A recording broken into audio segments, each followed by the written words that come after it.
Shalom Bapak Ibu Saudara yang terkasih dalam Kristus Yesus. Saat ini saya akan membagikan firman Tuhan. Saya ambil dari Yohanes 16 ayat 25 sampai 33. Saya akan bacakan buat kita semuanya. Semuanya ini kukatakan kepadamu dengan kiasan.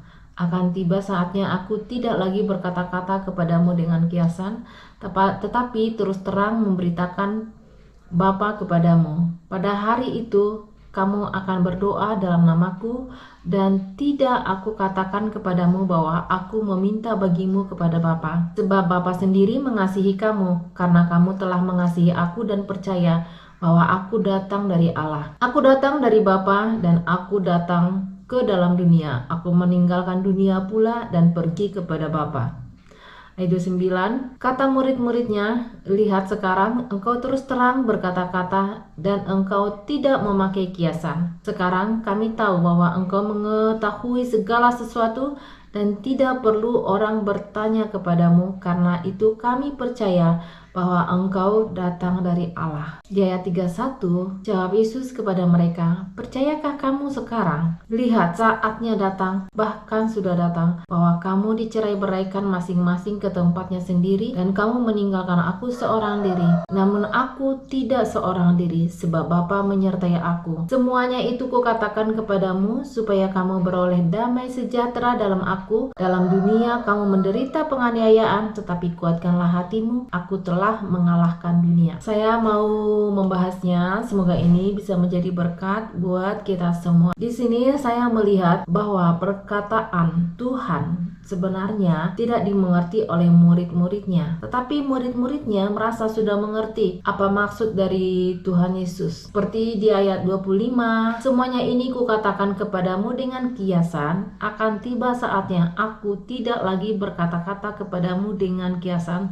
tetapi terus terang memberitakan Bapa kepadamu. Ditanggapi sama muridnya itu di ayat 29, kata murid-muridnya, lihat sekarang engkau terus terang berkata-kata dan engkau tidak memakai kiasan. Dan di ayat 28 dikatakan Tuhan Yesus, aku datang dari Bapa dan aku datang ke dalam dunia. Aku meninggalkan dunia pula dan pergi kepada Bapa. Lalu murid-muridnya menanggapinya di ayat 30. Sekarang kami tahu bahwa engkau mengetahui segala sesuatu dan tidak perlu orang bertanya kepadamu, karena itu kami percaya bahwa engkau datang dari Allah. Sepertinya murid-muridnya itu mengerti banget apa maksud daripada Tuhan. Tapi sesungguhnya Tuhan itu tahu kalau mereka itu tidak mengerti apa maksudnya Tuhan Yesus. Makanya di ayat 31 Tuhan Yesus itu berkata kepada mereka, jawab Yesus kepada mereka, percayakah kamu sekarang? Jadi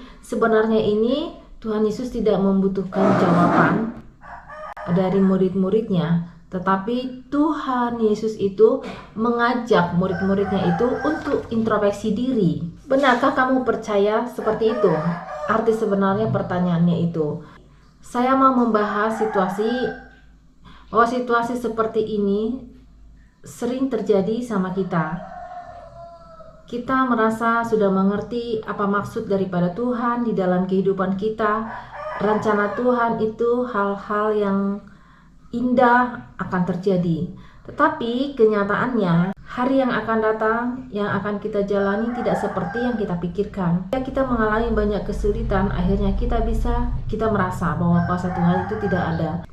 Kita merasa bahwa Tuhan itu meninggalkan kita. Lalu kita mencari kekuatan dunia, kita mengandalkan diri sendiri, sama seperti murid-murid Tuhan Yesus, begitu yakin dengan Tuhan Yesus, karena mereka sudah melihat pekerjaan Tuhan saat mereka bersama-sama.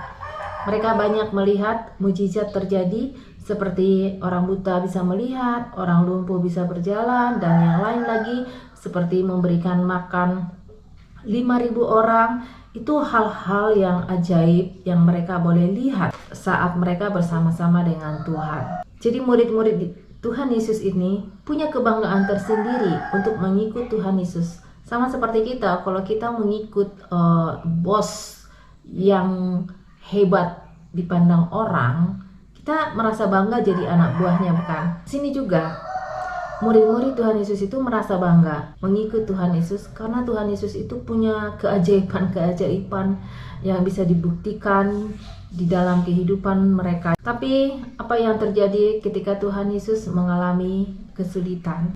Pada saat Tuhan Yesus itu akan diadili, Tuhan Yesus ditangkap, lalu murid-muridnya menjadi kocar-kacir. Sesimpel itu ya, mulai dari kebanggaan yang luar biasa, akhirnya ketidakpercayaan. Ketika Tuhan Yesus ditangkap, mereka semua melarikan diri. Bahkan Petrus menyangkal Tuhan Yesus itu 3 kali. Dan murid-muridnya itu kembali ke habitatnya semua ketika Tuhan Yesus itu sudah meninggal. Begitu juga dengan kita orang-orang Kristen. Ketika kita diberkati Tuhan, kita merasa aman. Lalu kita bisa bicara keras, Tuhan itu baik, Tuhan itu luar biasa, Tuhan itu memberkati saya. Tetapi ketika kita diperhadapkan dengan masalah kita, maka kita akan menjadi ciut. Kebanggaan kita lupa. Kalau kita pernah katakan Tuhan itu baik, Tuhan itu luar biasa, kita lupa ketika kita menghadapi masalah. Akhirnya kebanggaan kita kepada Tuhan mulai kendor. Dan banyak orang-orang Kristen kembali ke habitatnya semula, sama seperti murid-muridnya itu. Atau kembali ke kebiasaan-kebiasaan semula. Mungkin tadinya dia rajin ke gereja, rajin saat teduh, rajin berdoa, tapi ketika dia mengalami masalah, dia akan kendor untuk itu semua. Lalu mengatakan kalau mengikut Tuhan, jangan terlalu sungguh-sungguh, nanti jatuh, nanti terlalu sakit ketika kita jatuh. Bisa aja ada orang yang berkata seperti itu. Padahal sesungguhnya kita tidak mengerti apa maksud daripada Tuhan untuk kehidupan kita, atau kita tidak mengenal betul siapa Tuhan itu. Tapi kita sudah berani untuk berkuar-kuar mengatakan Tuhan itu baik, Tuhan itu luar biasa. Sama ada contoh juga ketika orang tua menasehati anak-anaknya ketika mau pergi ke perantauan. Lalu orang tuanya harus seperti ini, harus seperti ini. Orang tuanya begitu detail untuk menasehati anak-anaknya apa yang harus dilakukan di perantauan. Dan anaknya hanya mengangguk, iya, merasa itu sudah mengerti apa yang dikatakan orang tuanya. Tapi pas di perantauan, mereka baru sadar, ternyata merantau itu gak gampang, sulit. Ternyata banyak kesusahan. Contoh yang sama dalam kehidupan kita, bahwa apa yang kita katakan, apa yang kita dengar, kadang-kadang kita merasa itu gampang. Tapi ketika kita melakukannya, kita diperhadapkan dengan masalah, kita akan kelimpungan. Karena kita tidak sungguh-sungguh mendengarkan atau mengenal apa perkataan yang kita dengar itu. Tapi di ayat 33 dikatakan Tuhan, tetapi kuatkanlah hatimu, katanya.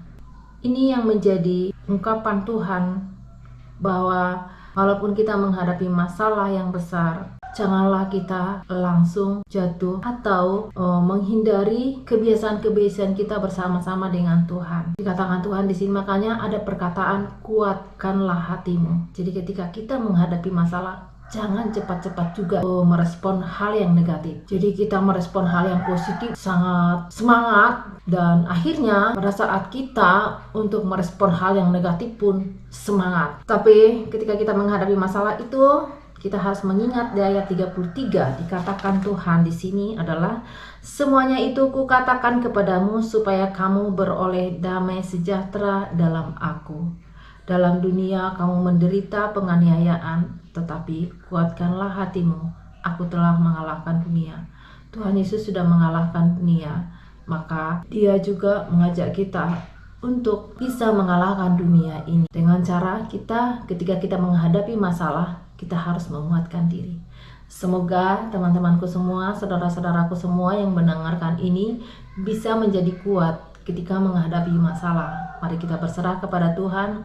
Mari kita tidak cepat-cepat untuk kendor untuk bersama-sama dengan Tuhan, tapi kita tetap kuat bersama-sama dengan Tuhan. Apapun yang terjadi, apapun yang kita alami, mari kita semangat terus di dalam Tuhan. Amin. Puji Tuhan. Semoga ini menjadi berkat buat teman-temanku semua. Shalom.